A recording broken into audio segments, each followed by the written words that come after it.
Bharatiya Janata party के लोगों से कहिए कि आप बताओ धान का कहाँ आपने एमएसपी दिलवाया, एक जगह हमें बता दो, एक जगह हमें बता दो। वैसे तो Bharatiya Janata party missed call का इंतजाम कर लेती है कि अगर आपको सदस्य बनना है मिस्ड कॉल दीजिए। हम इन्हीं भारतीय जनता पार्टी लोगों से जानना चाहते हैं वो फ़ोन नंबर बताओ जिस पे किसान मिस्ड कॉल दे, जिसे एमएसपी मिल जाए। समाजवादी पार्टी अकेले लड़ रही है और जो छोटे दलों के साथ गुंजाइश रखेगी उनके लिए रास्ता खुला है। आपके चचा भी आपके साथ आएंगे, आपके चचा शिवपाल भी आपके साथ आ रहे हैं। उनको मैंने कहा कि उनके लिए मैंने पहले ही कह चुका हूँ, वही मेरा पक्ष है कि उनके लिए भी रास्ता खुला है। नहीं, अगर कोई और जीतने लायक होगा तो विचार कर लेंगे, लेकिन अभी तो वही है बात। नहीं, उनके क्षेत्र में नहीं लड़ेंगे। उन्हें सरकार में कहा कि मंत्री बनेंगे, सम्मान मिलेगा, वो अलग बात। लेकिन अगर कोई जीतने वाला राजनीतिक परिस्थितियाँ होंगी तो विचार करेंगे। सर, विधान परिषद चुनाव में आप 2 सीटों पे लड़ रहे हैं, बीजेपी 12 सीटों पे लड़ रही है, कैसे आप? बीजेपी 12 नॉमिनेशन कर दिए उन्होंने, 2 और बढ़ा कर दिए। अच्छा 10 पे 2, तो अभी हाँ 13 नॉमिनेशन हो गए, तो अच्छा है, वो तो चुनाव अच्छा है। अब कल जो विधायक आपसे मिले थे उनके साथ 6 विधायक और हैं, यानी 7 लोग हैं जो बाकी। तो अभी क्योंकि मैं शिविर में था कि किसने और नॉमिनेशन किया मेरी जानकारी नहीं है। अगर चुनाव होगा तो भारतीय जनता पार्टी को अपने विधायकों का सम्मान करना पड़ेगा। कोरोना वैक्सीनेशन को लेकर नहीं, उनके भी विधायक भागने को तैयार है, यूपी सरकार कह रही है, क्योंकि उन्हें पता है कि कितनों की टिकट कटेगी। यूपी सरकार कह रही है हम धान खरीद में नंबर 1 है, जबकि किसान का धान नहीं खरीदा गया। भारतीय जनता पार्टी झूठ बोलने में नंबर 1 है।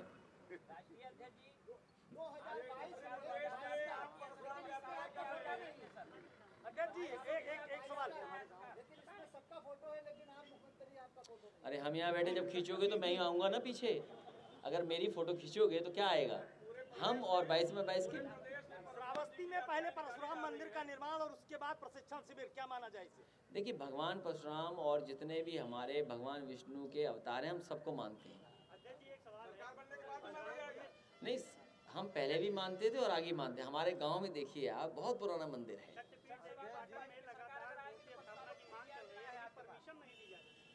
तो ये भारतीय जनता पार्टी के लोग बताएं कि क्या कर रहे हैं ये लोग। कोरोना वैक्सीन पर देखिए, वैक्सीन पर वैक्सीन को लेकर के हमने साफ कहा कि हमें एक्सपर्ट डॉक्टर्स, उन पर कोई शिकायत नहीं है, और जो वॉलंटियर जो अपने आप आ रहे हैं और ट्रायल्स में जो सहयोग देने में कोई शिकायत नहीं है। शिकायत केवल इस बात की है कि भारतीय जनता पार्टी की सरकार है वो बताए कि कब गरीबों को मुफ्त में फ्री वैक्सीन लग जाएगी और पूरे के पूरे प्रदेश के लोगों को किस तारीख तक वैक्सीन लग जाएगी। मान लीजिए अमेरिका है, सबसे ज़्यादा लोगों की जान गई है, वहाँ के राष्ट्रपति कह रहे हैं कि 100 दिन में हम 100 मिलियन वैक्सीन लगाएंगे। आप सोचिए, बलरामपुर, श्रावस्ती, बहराइच और गोंडा कितने लगाएंगे वैक्सीन, ये बताइए। कितने दिन में लगा देंगे 100% हमारे गरीबों को, और क्या फ्री लगाएंगे कि नहीं लगाएंगे? सबसे पहले आपने वैक्सीन का विरोध किया था, अब क्या आप यू-टर्न ले रहे हैं, क्या मतलब है? नहीं, आपने पूरी बात ही नहीं जानी। आप अभी आपने कहा, इससे पहले आपने कहा हम बीजेपी की वैक्सीन नहीं लगवाएंगे। हमने कहा, हाँ, अब उसकी वो अगली लाइन भी सुन लीजिए। अगली लाइन। हमने कहा कि पहले भारतीय जनता पार्टी सरकार ये बताए कि हमारे गरीबों को फ्री वैक्सीन कब तक लग जाएगी और सबको कब तक लग जाएगी, वो भी समय बताएं। और आने वाले समय में 1 साल बाद समाजवादी सरकार बन रही है, हम सबको फ्री लगाएंगे और हम भी लगवा लेंगे। क्या गलत कहा हमने? 2022 यानी वैक्सीन को लेकर राजनीति है। भारतीय जनता पार्टी गरीबों को वैक्सीन फ्री नहीं लगाना चाहती। आपके वैक्सीन के सवाल पर रुधौली के विधायक हैं, अयोध्या से आए थे भ्रमण पर बलरामपुर, उन्होंने कहा कि अखिलेश यादव जी को बिना कुछ किए ही राजनीतिक विरासत मिली है, तो इस पर आप क्या कहेंगे? हाँ, वो बात ठीक कह रहे हैं, बहुत जानकार होंगे, बहुत समझदार नेता होंगे वो। हैं? अपनी पार्टी से गए? नेताजी, अच्छा, वो हो गए। अरे छोड़ो, कहाँ बात। अखिलेश जी ये बताइए कि चाचा ने आपके कहा कि ईवीएम के सहारे बीजेपी बेईमानी कराकर चुनाव जीत रही है, आपका क्या कहना? देखिए, समाजवादी पार्टी के दिए हुए लैपटॉप आज भी चल रहे हैं, ऑन करोगे तो हम और नेता ही दिखाई दे रहे हैं। दिखाई दे रहे हैं कि नहीं दिखाई दे रहे हैं? तो आप सोचिए, अमेरिका जैसे में सवाल उठते हैं, वहाँ भी वोट बैलेट से पड़ रहा है। अभी बनारस में वोट बैलेट से पड़ा, बीजेपी हारी कि नहीं हारी? तो अभी लोगों को भरोसा नहीं है।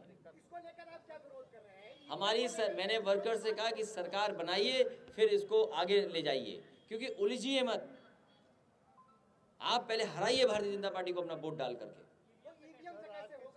ये इस बार इतना वोट पड़ेगा कि ईवीएम भी रिकॉर्ड करेगी, देखना आप। हमारे सवाल का जवाब नहीं आया है। बिल्कुल आया नहीं। बीजेपी की तरफ से जो अभद्र टिप्पणी की जा रही है, जो अमर्यादित शब्दों का इस्तेमाल किया जा रहा है, उस पे आप क्या कहेंगे? देखिए, ये भाषा राजनीति में इस तरह की भाषा की कोई जगह नहीं होनी चाहिए। कोई राजनीति में इस तरह की भाषा की कोई जगह नहीं होनी चाहिए। 2022 के चुनाव को लेकर आप जनता है किन मुद्दों को?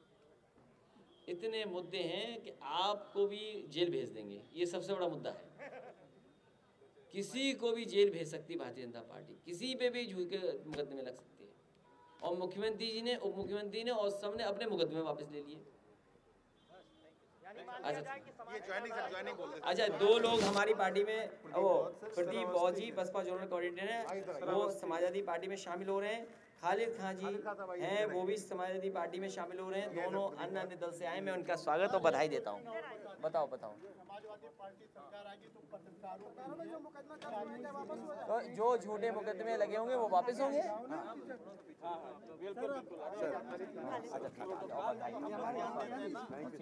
हर जगह जाना पड़ता है, इसलिए सर ये बताइए, बलरामपुर जिले में पत्रकार चलिए, बहुत इंडिया न्यूज ने आपको इनवाइट किया था इटावा आज।